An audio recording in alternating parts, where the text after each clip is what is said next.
Good morning guys, welcome back to the channel. We have more Commander Legends spoilers to go through. Just side note, wow, thank you guys for the last video, like nearly 5k views in 3 days. I have no clue why that video went off, but thank you guys for everyone who watched it. So there's a lot of names today to cover that are horrible to pronounce. So I think the first one is Tevesh Szat. I think that's how you're gonna go with it. Doom of the Fools, 5 mana, we're a black planeswalker with 4 loyalty. +2, create 2/0/1 black thrall tokens. +1, you may sack another creature or a planeswalker if you do draw 2 cards. Then draw another card if it was a commander. So you can draw 3. Black Ancestral Recall. -10, gain control of all commanders. Put all commanders from the command zone onto the battlefield under your control.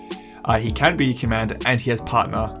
Does he not seem too strong as a partner? Like, typically partner cards are meant to be, here's a key piece, now work with it. It's not, here's encompassing one powerful card, but also have another one with it. He seems too good on his own. +2, he creates his own protection. +1, you're going to draw cards by sacking that protection. Draw 2 cards with no downside is very strong. -10, steal everyone's commanders, even out of their zone, is scary, especially with commanders like, I don't know, pick, is it Sliver Legion? The sliver that can steal other slivers, like what have you ever seen that? Or very expensive commanders, like Eldrazi style, like you could, it's dumb. That's a very powerful card. That might get a wee ban. Mnemonic Deluge, a big fat mana. And the thing you notice too, being a commander based set, is gonna be a lot of fat mana spells. So a 9 mana in blue sorcery, exile instant or sorcerer from your graveyard. Copy that card 3 times. You may cast them without paying their mana cost. Then you exile the Deluge. Of course, you're gonna use it on a big spell to get more money out of it. Try and target something with like 9-10 mana, get you 30 mana's worth back. Just be a good fun commander card. I'm sure it'll be abusive somehow. Plus, I like the artwork.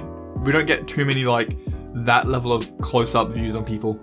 Phyrexian Triniform, an interesting one. 9 mana, artifact golem. I love anything Phyrexian, by the way. 9/9, when it dies you create 3/3 tokens and it has a new mechanic called Encore. So Encore, you basically exile a creature from the graveyard. You create copies of it for all the able opponents you have. They have to attack this turn if able, they have haste, and then you sack him at the beginning of the next end step. The idea with this guy is if you're in a multiplayer game, let's say you've got 3 other opponents, Encore for 12, you create 3 copies, you attack your 3 opponents with each a 9/9, whether they die in combat or get sacked into turn, you only get 9 3/3s. It's a really cool kind of card. Even infinite loops, what do you call it? Nim Death Mantle, that's the one, because you're bringing more bodies or producing more bodies when it leaves the battlefield, so you could easily do infinite loops with it. We've got Seraphic Greatsword, again, horrible pronunciation. 2 mana, artifact equipment, mythic, equipped creature gets 2/2. Whenever the equipped creature attacks a player with the most life or tied for the most, you create a 4/4 angel token that's tapped and attacking, equipped for 4. Gotta be honest, not that great, don't like it. The fact that you have to attack the player with the most life, you're on a white deck, you possibly have lifelink or a lot more life gain than other people, you might have the highest life total, so you're going to get nothing out of it except for just a 2/2 buff. And you have to pay an equip cost of 4 is pretty high, just for a 4/4 generic token. Like, I'm not the biggest fan, the fact it can turn off too easily. Here's my favourite one for the day, and I think a lot of people too, Krark the Thumbless. If you haven't heard about him, he's originally from OG Mirrodin, like way back in the mid-2000s. It was a artifact called Krark Thumb. It let you flip again, basically, if you ever used a flipping mechanic. For the longest time, it's been a janky rare for like $2, kind of a little bit of edge commander play. But now here's another commander with partner that can really abuse it. Whenever you cast an instant or sorcerer spell, flip a coin. If you lose the flip, return that spell to its owner's hands. If you win the flip, copy the spell, you may choose new targets. He's cheap, he's only 2 mana. He's got partner, so you can put him something else. There are a lot more broken commanders out there. And when you lose the flip, you don't just dissolve the spell into nothing. You did attempt to cast it. So you could have abilities in your deck that refer to when you cast a spell or when you cast instant sorcery, it'll still trigger them. So it's not even a downside really when you think about it. A very powerful commander. Good fun, can't wait to see what we do. And watch Krark Thumb, the artifact from Mirrodin, go well up in price.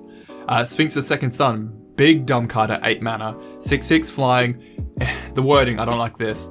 At the beginning of your post-combat main phase, you get an additional beginning phase after this phase. I don't like the way they've used that term beginning phase. Has that existed before?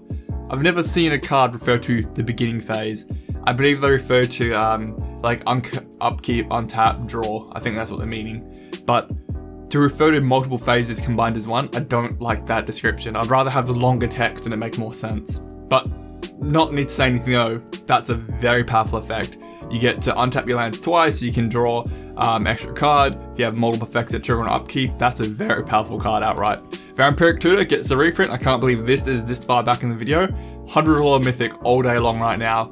At one point, this card used to be under $30 back in my day. Remember when I was a young boy? It sees that much competitive commander play. It's just gone up and up and up. And it's had a few printings now actually. It's on a few master sets and it's still climbing. So about $100 right now. Good choice. Xenoghost gets a reprint. Perfectly fun reprint, about 15-20 bucks. Of course, there's plenty of commander play. All the gods do quite well as commanders, being indestructible. Great aggro commander, perfectly fine. And Vast Smasher gets a good reprint. Another partner. I actually thought this got banned. Did it get banned somewhere? It says it's legal in commander, but did it get banned somewhere? I just seem to remember that. Very competitive, very aggressive. I think another $20, $25 card right there. Alright, we've got a couple things to go through. We've got Brinelin the Moonkraken. 8 mana again, big dumb thing, 6/8. With awesome artwork, Zendikar inspired. When it enters the battlefield or whenever you cast a spell CMC 6 or greater, you may return target non-land permanent to its owner's hand, so you just bounce things back. Of course, that's partner too. Definitely pair it with a cheaper partner, so you're not stuck at 8 CMC for your commander, because late gamer could come in and you could use it to start upsetting your opponent's sideboard. Zat's Will, 5 mana instant, choose one. If you control a commander, you may choose both. First one, each opponent sacks a creature they control with the highest power. Second one, exile all cards from opponent's graveyards, then create X0 black thrall tokens, where X is the greatest power among those creatures exiled. Hopefully you nuke some big creature, and because you nuked it, you can burst into tunnel of thralls. That's the idea anyway. Una's Trickster, 5 mana, 1/6 fairy. Commander, of course, Flying Flash. Whenever you cast your first spell during each opponent's turn, look at the top 2 cards of your library, put one of those cards into your hand, another into your graveyard. Kind of expensive, be 5 mana. It's a 1/6, it's good, but it's good for blocking. And it's getting very sunny out there. It's not like massive game-changing swings in terms of power, but it is incremental and it will add up. And the artwork is cool. I feel it's a little bit too much CGI looking. Do I get that feeling too? Possibly my favourite artwork for the day. Krark's a favourite theme, like actual mechanics, but this artwork is amazing. We've got the Shroud of Dusk, with 5 mana black-white angel, 5/5, legendary. Rather than pay 2 for each previous time you've cast your commander, you may pay 2 life that many times. So you avoid commander attacks if you want to pay life. The flying lifelink, and whenever a player casts a spell, they lose 2 life. So a bit of a taxing theme.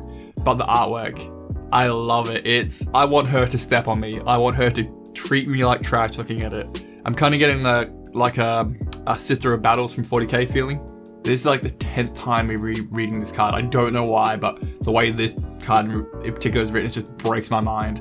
So Blade Griff prototype. It's 5 mana, 3/2 with flying. It's a Griffin. There you go, Griffin commander players, so you don't get many of these. Whenever it deals combat damage to a player, destroy target non-land permanent of that player's choice that one of your opponents controls. There we go. Did it. Alright, so multi-way game. If you hit an enemy, you can destroy. They can pick something to be destroyed, and it can be another opponent as far as I'm reading that correctly, I think. Or themselves. I think that's how it reads. You can't be targeting, well, they can't target your stuff. Kind of cool. Non-land removal, it's colorless, you can fit into most decks. Either Storm, a new partner, 4 mana, 3/2, flying, and when it attacks, scry X, where X is the number of attacking creatures with flying. Could be good in like a pigeon tribal thing. Probably a very underrated, powerful card out here the gate. Beck, the Architect of Ascension, with 4 mana, 3/4 white, with partner as well. Artifacts you control have protection from each CMC among artifacts you control. Very powerful. That means having a couple on board with varying CMC starts to make it very hard for your opponents to target them. Try and spread the CMCs evenly, or try and lump up near the more common area between 1 and 5, and then a couple of big boys at the end. Things like liquid metal coating will make things an artifact, so if you need instant protection, quickly turn it to an artifact. The fact it's got partner too, let's find another partner to stick it with, something possibly supporting the artifact theme. Gonna be a very strong commander. I can't wait to do that one actually.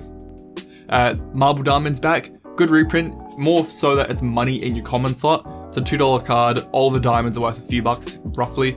So having them back as a common is just good because it's adding more value to each pack. They are staples in the format.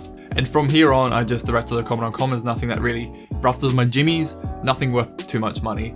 Only things to note is more encore cards in the back, and you've got some Cascade returning. So hopefully bring some bigger Cascade cards into the set.